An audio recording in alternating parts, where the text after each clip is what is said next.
आदरणीय अमिता दीदी को बहुत बहुत धन्यवाद कि उन्होंने हर साल की तरह इस साल भी ये समझा कि हमें यहाँ पर बुलाया और अपने साथ बैठने और आपसे बात करने का मौका मिले। महिला दिवस की बात कर रहे हैं। महिला दिवस मुझे नहीं लगता कि महिलाओं के लिए केवल एक दिवस होता है। अगर 365 दिन मैं आपको बड़ी सौंपती हूँ कि 365 दिन में से एक दिन निकालिए कि किस दिन आप नहीं है और आपको गृहस्थी चल रही है, किस दिन एक आप नहीं है और आपके बच्चे बिल्कुल समय के अनुकूल स्कूल जा रहे हैं, खा रहे हैं, पी रहे हैं या आपके पति समय पर सब काम कर रहे हैं। मुझे वो एक दिन बताइए, वही एक दिन महिला दिवस हो। बाकी तो पूरे 365 दिन हमारे हम कहीं माइनस नहीं। तो मुझे तो लगता है कि हर दिन अपनी पीठ थपथपाइए और हर दिन महिला दिवस मनाइए। मैंने पहले भी कहा था, पिछले साल भी अपन मिले थे, कि मुझे मंची भाषण करना नहीं आता। मुझे जीवन ने जो दिया है, जीवन से जो सीखा है, जीवन से जो लिया है, मैं वही जमीनी बातें आपसे शेयर करूंगी। और यही जो बातें हैं वो आपको न केवल सशक्त बनाएंगी बल्कि आपको समाज में जीने का और समाज में जहां आप माइनस हो रहे हैं उन सबके लिए शक्तियां देंगे। आपका मार्गदर्शन तो यहाँ से मिलेगा लेकिन आपका मार्ग प्रबंधन जो है वो जरूर हो जाएगा। ये ब्रह्म कुमारी आश्रम है, यहाँ जो भी आता है बिना शक्ति के कोई भी नहीं जाता। इसके प्रांगण में जैसे ही आप पैर रखते हैं वैसे एक अजीब सी ऊर्जा का एहसास आपके अंदर होता है और यही जो ऊर्जा ये आपको एहसास कराती है कि आपके अंदर शक्ति है, आप कमजोर नहीं हो। एक निगाह घुमा के देखिए पूरी दुनिया, सृष्टि की हर चीज में आप शामिल हैं, सृष्टि की आप धुरी हैं। अगर आपको हटा दिया जाए तो पूरी सृष्टि ब्लैक एंड व्हाइट हो जाएगी। आप हैं तो कलर है, कलर देखिए एक बार नजर घुमा के, लाल नीले पीले रंग बिरंगे, जैसे फुलवारी होती है ना जिसमें बहुत सारे रंग बिरंगे फूल खिलते हैं, वो है आप। और हम हमेशा, हमको जैसा पालन पोषण मिला है, जैसे पितृ सत्तात्मक परिवेश में हम पैदा हुए हैं और जैसा हमारा समाज है, जैसा हमारे नियम है, जैसा हमारा संसार है, हम उस हिसाब से अपने को देखते आए हैं। और हमें हमेशा ये महसूस कराया गया कि हम कोई भी नहीं, हम कुछ भी नहीं। आप चाहे बहुत पढ़ लिख जाएं, चाहे आप किसी भी पद पे पहुंच जाएं, आपकी स्थिति मन से और आपके निर्णय लेने की क्षमताओं पे हमेशा प्रश्न चिन्ह खड़ा करती है। क्योंकि हम उन संस्कारों परिवारों से निकल कर आए हैं जहाँ पर पुरानी जो परंपराएं और संस्कार हैं उनकी दुर्गंध और उनकी बेड़ियां तो है ही। तो हम इस खिड़की से बाहर झांक के देखते हैं, वहाँ घूमने वाली कुर्सियों पर, लपलपाती गाड़ियों में, चमकीली और खूबसूरत कलम लगी साड़ियों में चश्मा लगाए हुए महिलाएं आपको दिखती हैं। लेकिन आप जब देखोगे, महसूस करोगे तो उनकी आंखों के पलकों के कोरों पर भी आंसू होते हैं, क्योंकि उनकी भी स्थिति बिल्कुल वही है जो एक घर में रहने वाली महिला है। तो हम चाहे जितने सशक्त हो जाए, हम जब तक अपने आप को ये नहीं समझेंगे कि हम कुछ हैं, हम महान हैं या हमारे बिना कुछ भी नहीं है, जब आप ये समझोगे, इसके समझने के लिए आपको कोई डंडा चलाने की जरूरत नहीं, आपको कहीं सांस लेने के लिए 4798 लगाने की जरूरत नहीं कि आप जाके डोमेस्टिक वायलेंस लगा दें, आपको कहीं पे भी कुछ करने की जरूरत नहीं। जिस दिन आप अपना निर्णय लेने के लिए, जिस दिन आप अपने पैरों पे आर्थिक संबल प्राप्त करके, कुछ बातें ऐसी हैं जैसे मान लीजिए लड़कों से लड़कियों की दोस्ती की बात करें, हम एक परहेज करते हैं बेटियों से बात करने का, या बेटी के कदम कहीं गलत उठ गए तो हम परहेज करते हैं बेटियों से बात करने का। और आपने उनको अपने मन के इतने करीब नहीं रखा, मन से रखती नो डाउट, माओ से करीब बेटियों के कोई नहीं हो सकता, लेकिन आपने विचारों की स्वतंत्रता उनको नहीं दी, वो कुछ भी आपसे शेयर नहीं करती। और जब शेयर नहीं करती तो यहाँ चलता है, और जब यहाँ चलता है तब गलत निर्णय होते हैं। बेटियाँ घर से पलायन कर जाती हैं, बेटियाँ फांसी लगा लेती हैं, बेटियाँ जहर खा लेती हैं और इस दुनिया से चली जाती हैं। पर इस दुनिया का कड़वा सत्य ये है कि अगर महिला चली जाए या बेटी चली जाए तो 100 बातें हो जाती हैं कि ऐसी रही होगी वैसी रही होगी। कोई उस माता पिता की, उस बेटी की पीड़ा में झांकने की कोशिश नहीं करता कि उसके संग क्या घटा होगा, इसलिए उसने इतना बड़ा कदम उठाया। या महिला चली जाए तो कोई ये नहीं देखता कि महिला चली गई। 13 दिन बड़ी मुश्किल में बीतते हैं और आदमी के लिए नई दुल्हन ढूंढ ली जाती है, क्योंकि लोग कहते बेचारा अकेला रह गया। महिलाओं के लिए कोई कहता है? कोई नहीं कहता। महिला का पति गया नहीं कि सबसे पहली बात जो होती है वो ये होती है, खा गई हमारा लड़का का, देख लिया अपन कदम कैसे पड़े हमारे घर में, देखे का कदम मचाए थे। ये संसार, ये दुनिया, ये सच्चाई, तो अपने को सक्षम बनाइए ना, क्यों किसी के भरोसे हैं आप। मैं ये नहीं कहती कि पतियों के लिए उनका अपमान करना है, पुरुष का अपमान करना है या अपने परिवार की मर्यादा के लिए होना है। हम भी घर से निकले, मैं भी रीवा के शायद सबसे प्रतिष्ठित परिवार की बहू हूँ।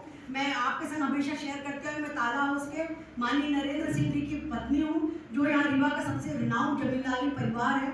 मैं भी वहाँ से निकल के बाहर हूँ, पर मैंने अपनी मर्यादा कभी नहीं की।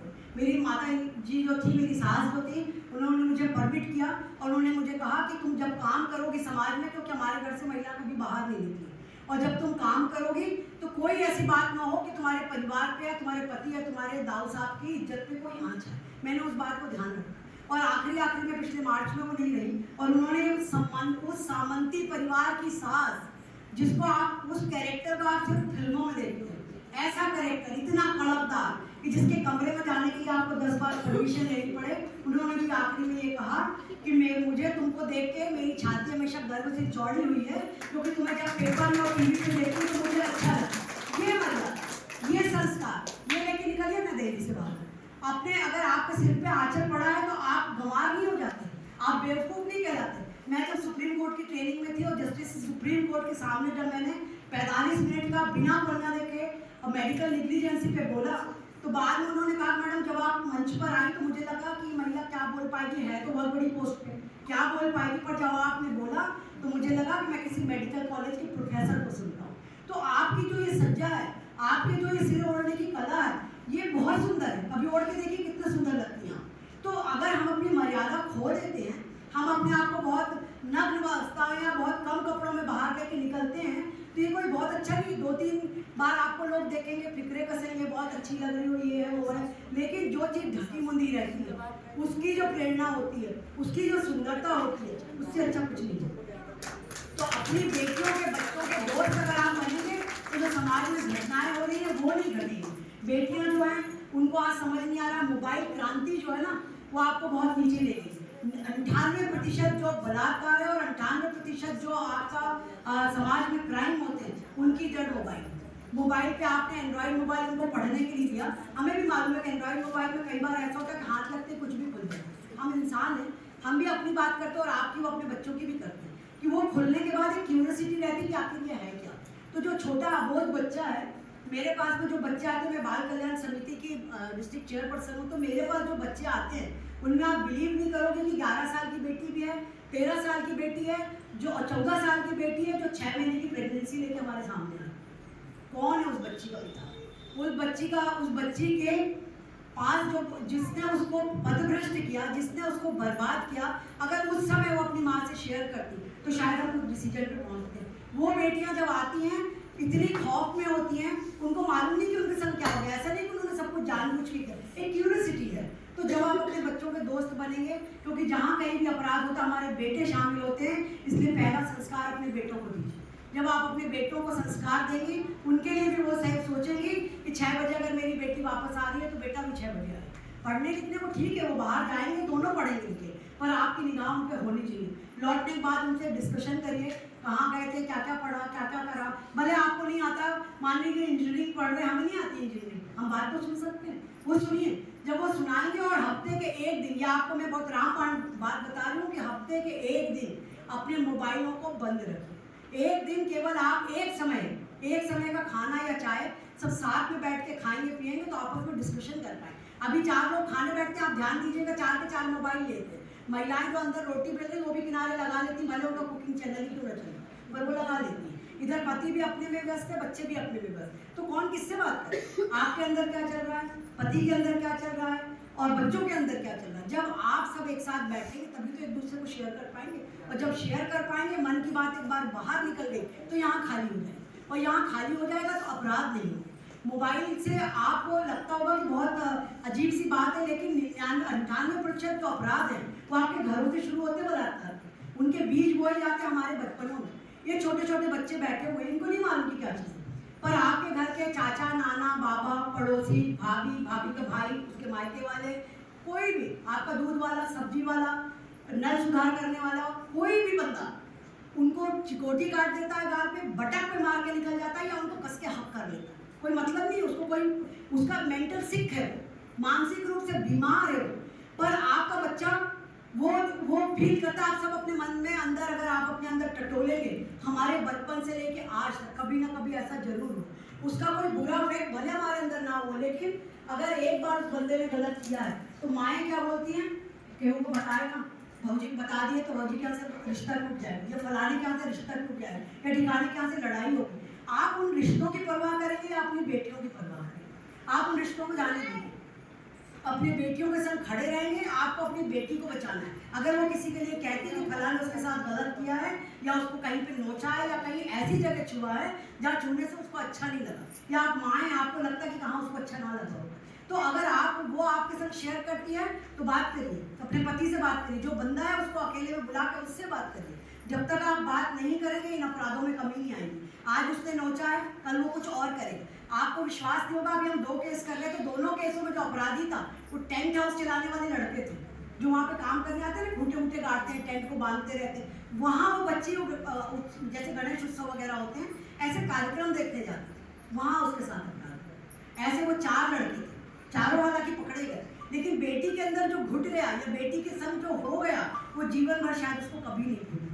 तो ये घटनाएं ना हो, इसलिए आप जागृत हो, आपकी बेटियां जागृत करिए, आपके बेटों को जागृत करिए, उनके संग दोस्ताना संबंध बनाएंगे तो प्यार से अपनी सारी बातें शेयर करो। कभी ऐसे नहीं कि बच्चे ने कुछ कह दिया तो आप एकदम उसके ऊपर पीट पड़े, क्या ये ऐसा क्यों हुआ, कल तो स्कूल में जाएगी। उनको समझिए, उनसे बातचीत करिए। और आजकल एक नया जो कानून आया है उसका नाम है पॉक्सो। पॉक्सो जो है जो यौन उत्पीड़न से बच्चों को बचाने का एक कानून है, जिसकी धाराएं बहुत कड़ी है, जिसमें 16 सेकंड्स तक अगर कोई लगातार आपको घूरता है तो भी उसके ऊपर धाराएं लगती हैं। अगर कोई 18 साल से कम उम्र की बच्ची है और बड़ा कोई लड़का है तो उस लड़के को आजीवन कारावास होती है। और पॉक्सो की जो कारावास है वो दिन और रात अलग अलग नहीं होते, हर दिन और रात जो है वो एक ही दिन गिना जाता है, और जब तक आप जीवित रहोगे तब तक आप कारावास होगे। और ऐसी बेटियों के लिए हमारे यहाँ सुनवाई होती है, और ऐसे एक्यूज के लिए। और मुझे बहुत, और आपको लगता होगा कि ऐसे अपराध सिर्फ बड़े बच्चों के साथ होते हैं। आपने पेपरों में पढ़ा होगा ऐसे अपराध 3-3 साल की बेटियों के साथ भी हुए, 6 महीने की बेटी के साथ भी हुए। उसके साथ जरूरी नहीं कि अपराध की घटना जो लंबी और बड़ी हो। मैं जो कह रही हूँ, मेरा ख्याल सब महिलाएं समझ रहे होंगे, केवल आपके मतलब खराब रवैये से, उसको भद्दी तरीके से छू देने से भी ये कानून जो है अपना असर दिखाता है। हम 2 केसों पे काम कर रहे थे, 7 साल की एक लड़की सीधी की और 9 साल की एक लड़की रीवा की, जिसकी 3 सर्जरी होने के बाद भी आज हम उसको उसके पैरों पे खड़ा नहीं करते, क्योंकि अपराधी ने उसको इतना जर्जर कर दिया था, इतना अंदर से उसके इतनी मारपीट की थी। और मैहर की जो लड़की आई थी उसको जो लकड़ियाँ होती है उनसे पीटा था, और लड़की को मरा समझ के घाटी में नीचे फेंक गए। ये घटनाएं ना हो, आपको जागना पड़ेगा, हमको जागना पड़ेगा। और जो हम बैठे हुए हैं ना, केवल हमको आंसू बहाने से कोई मतलब नहीं। आंसू जो है आपको सबसे ज़्यादा कमजोर करते हैं। किसी को अपना लाभ मत उठाने दीजिए। मैं हमेशा इस बात को दोहराती हूँ कि अगर आप किसी को एक बार अपना लाभ उठाने देते हो ना, सोचते हो कि किसी को नहीं बताएंगे, चलो हो गया, रो रहे हो, तकियों पे सिर्फ घुसाए हुए हो, बाथरूम में जाके रो रहे हो, तो रोना बाथरूम में जाके या बारिश में उस रोने को रोइए कि आपका जो सबसे करीबी खड़ा हुआ व्यक्ति है, आपका भाई हो सकता है, आपकी माँ हो सकती है, आपके पति हो सकते हैं, कोई भी बंदा, उन बारिश के पानी से आपके आंसुओं को पहचान जाए कि आप अभी रो कर रहे हैं, जो उन आंसुओं की कदर करें। और आंसू जो है औरत की सबसे बड़ी कमजोरी होती है। आप किसी के सामने रोएंगे ना, बंदा आपके कंधों पे हाथ रखेगा, फिर दूसरे कंधे पे हाथ रखेगा, फिर आपको पास में छपका देगा और फिर बोलेगा नहीं तुम चिंता मत करो, हम हैं ना तुम्हारे साथ। और हमको लगेगा हम तो औरतें मन से समर्पण करते हैं, लेकिन ये जो समर्पण है या आपको आगे ले जाकर खाई में ढकेलता है, क्योंकि जो एक बार आपका लाभ उठा लेगा बार बार आपका लाभ उठाएगा, और जो एक बार लाभ ले लेगा वो कभी आपको सम्मान की दृष्टि से नहीं देखेगा। मेरी बेटियां आज यहाँ पर नहीं है, पर मैं चाहती हूँ कि आप जाकर उनको ये बात बताएं कि मेरी बेटियां कोई चादर और बिस्तर नहीं है जिनको कोई एक बार बिछा लेगा और इस्तेमाल करने के बाद उड़स के रख देगा, या कोई मेरी बेटियां गाजर पूरी नहीं है जिनको कोई खा लेगा और चटकारे लेता हुआ चले जाएगा। मेरी बेटियां दुनिया की सबसे कीमती चीज है जिसका कोई भी मोल ईश्वर तक नहीं दे सकता, क्योंकि वो बेटियां हैं, क्योंकि वो हम हैं। हम बेटियों से औरतों की जगह तक पहुंचे। तो अपने आप को संभाल के रखिए, अपने को सक्षम बनाइए। किसी को ये मौका मत दीजिए कि कोई आपके जीवन में दाखिल होकर या कहीं कोई ये कहता कि मैं तुमको फलाना दिला दूंगा, चलो आओ मेरे साथ में चलो, तो कहीं जाने की जरूरत नहीं। अगर आपको मिलना होगा और आप मेहनत करिए, आपको जरूर मिलेगा। और हथियार उठाने से अच्छा है कि किताबें उठा लीजिए। अगर किताबें उठाओगे तो उस जगह पहुंचोगे जहां आज हम सब पहुंचे, और हम सबसे ऊपर बहुत जगह, ये बहुत नीचे धरातल है। तो आप सबको उन ऊंची जगहों पर पहुंचना है और उस जगह पर जाकर अपने को सशक्त और संबल बनाना है। अपना संबल अपनी बेटियों को बनाइए, अपने बेटों को बनाइए, उनको उस जगह पर पहुंचाइए जहां पर जाकर वो आपके नाम से नहीं, उनके नाम से हम जाने जाएंगे। तो ऐसे लोगों को पहचान कर आप जो है, मैंने आपके लिए 4 लाइनें लिखी हैं, आपके लिए उसी विश्वास और एहसास के साथ कि हम सब फिर मिलेंगे, आप कहीं पे भी गच्चा नहीं खाएंगी। और एक बात और, औरतों की तारीफ कोई नहीं करता, कोई भी नहीं, आप सिर पटक लेंगे ना तो कोई नहीं करता।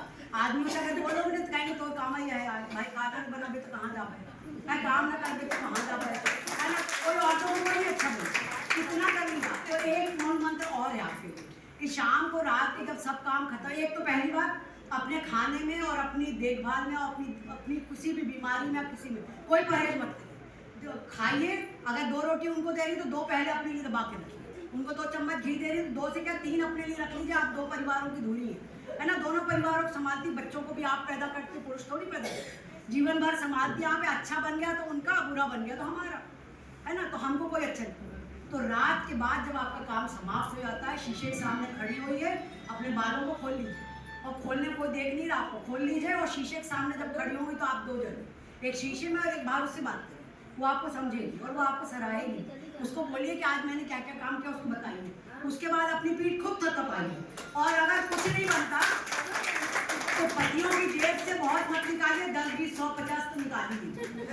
और नहीं निकाल पाए तो मांग लीजिए, नहीं दे तब निकालना है ना, बिना उसके नहीं। वैसे हमको मालूम है कि जब नोटबंदी आई थी ना तो सबसे ज्यादा पैसे महिलाओं के पास से निकले। और मैं आपको बहुत अच्छा बोलती हूँ क्योंकि मैंने कोई महिला, शायद 100 में 1 हो सकती है, पर मेरा अनुभव है कि जो महिलाएं हैं वो ये पैसा कभी अपने मायके नहीं ले जाती, वो ये पैसा कभी अपने ऊपर नहीं खर्च करती। वो देखती हैं पति के जूते खराब हो गए, बेटे की फीस जाना है, बिटिया ने कल फ्रॉक की डिमांड करी थी, फलाने का जन्मदिन आने वाला, सब कुछ है, तो उसके लिए वो बचा के रखती। लोग भले उनको कुछ भी बोले, मैं जानती हूँ कि औरत क्या है, क्योंकि मैं खुद भी औरत हूँ तो मुझे मालूम।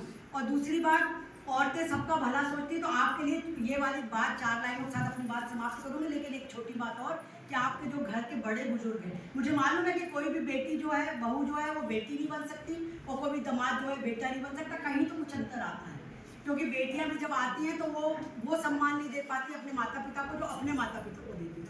तो मेरा कहना ये है कि जो आपके घर में बड़े बुजुर्ग हैं, बेशक बोलते हैं यहाँ लगता है, बहुत देर तक पीड़ा जाती नहीं है, 2 दिन तक चलती रहेगी, तो कमरे में चली जाइए या सुनसान में चली जाइए और क्या कहते हैं, बाथरूम में चले जाइए और लिख लीजिए। सास ने गाली दी है ना, सास को लिख लीजिए बाथरूम में चौक से सास। उसको जितना ढूंढ सकते हैं ना वो करो, जितना बोल सकते हो वहाँ बोलो, बड़बड़ाओ खूब, पर सास के साथ वो माँ है ना। जैसे उनकी माँ, पति की माँ, वैसे हमारी माँ। हम अपनी माँ का अपमान नहीं सहते तो उसका अपमान क्यों करें। तो बड़ों का सम्मान करेंगे, ईश्वर देख रहा, बाबा बैठे हुए देखने के, तो अपना भी सम्मान होगा, उनका सम्मान करिए। आते जाते अम्मा को, बाबूजी को पूछ ले कि बाबूजी कुछ चाहिए तो ना, चाय बना दे, भले मन ना हो आपको, दांत पिसते चाय बनाइए, मगर बनाइए, है ना। और जो माँ है उनके लिए पूछ ले कि अम्मा तुम्हारा चश्मा टूटा रहा है, बनवा देगा, या तुम्हारी चूड़ियाँ पुरान हुई है, दूसरा हम ला देगा उतार। तो ऐसे करके छोटी छोटी बातें आपके रिश्तों को प्रगाढ़ बनाती है। इन रिश्तों को प्रगाढ़ बनाइए और जो बड़ों का सम्मान करेंगे, मेरा विश्वास करिए, ईश्वर खुद उतरता है धरती पर आपको आशीर्वाद देने, और उस महीने आप मनोकामना देखिए अपनी, आपकी जरूरत नहीं होगी। तो मैं अपनी बात, अपनी इन्हीं बातों के साथ आपके लिए 2 लाइनें बहुत सम्मान के साथ समर्पित करती हूँ कि पाने को कुछ नहीं, ले जाने को कुछ नहीं। ध्यान रखना कि पाने को कुछ नहीं, ले जाने को कुछ नहीं, उड़ जाएंगे एक दिन तस्वीर से रंगों की तरह, उड़ जाएंगे एक दिन तस्वीर से रंगों की तरह। हम वक्त की टहनी पर बैठे हुए परिंदे हैं, हम वक्त की टहनी पर बैठे हुए परिंदे हैं। खटखटाते रहिए दरवाजा, किसका है? एक दूसरे के मनों का। खटखटाते रहिए दरवाजा एक दूसरे के मनों का। मुलाकातें ना सही, मुलाकातें ना सही, आहटें तो मिलती रहेंगी। कौन जिंदा है, कौन नहीं है, किसकी तबीयत खराब है, कौन भूखा है, कौन प्यासा है। तो मुलाकातें ना सही, आहटें जारी रहिए, रखिए। ना राज है जिंदगी, ना नाराज है जिंदगी, बस जो कुछ है, जो कुछ है वो आज है जिंदगी, वो आज है। और हमारा समाज, मैं अपनी बात समाप्त करती हूँ अपनी बात के साथ, वो रीवा बनाइए, वो प्रदेश बनाइए, वो धरती बनाइए, वो आश्रम बनाइए जहाँ हर सुबह मैं जो कुछ लाइनें आपके संग शेयर कर रही हूँ, मेरी अपनी लिखी लाइनें हैं कि